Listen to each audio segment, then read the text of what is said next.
संस्कृत महाविद्यालय निकटरे किन्नर मानक खुदुरुकुणी पूजा विसर्जन उत्सव।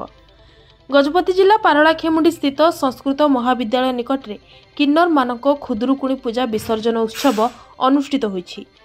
समाजर मंगल उद्देश्य आज रविवार दिन 12टा बेले एही विसर्जन उत्सव पालन करा जायछि। एही अवसर में मां को पूजार्चना करने सह होम आदिर आयोजन करा जायछि। जिला किन्नर समाजर सभापति मधु बराड़ा सह अन्य किन्नर माने एही व्रत करी जगतर मंगल कामना करिसेंति। नमस्कार, मु मधु सर्वप्रथम समस्त को आमर खुदुरुकुणी पूजा उपलक्षे समस्त हार्दिक शुभेच्छा और शुभकामना जनाऊँगी। गत आम 5-6 वर्ष धरी आमर किन्नर परंपरा हिसाब से आम खुदुरुकुणी पूजा करी आसु आम परिवार तरफ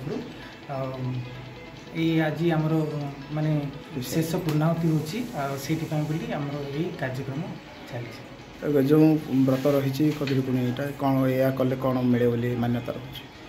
खुदुरुकुणी नॉर्मली समस्ते निज भाई को मंगल कामना करी खुदुरुकुणी पूजा करी आम सेमती आम जगतर कल्याण केमती हम आमर समस्त आम स्पर्श जो मैंने भी आसमें खुशी रे रे से समस्त मनस्कामना केमती पूर्ण हम ताप खुदुरुकुणी उपवास रखी।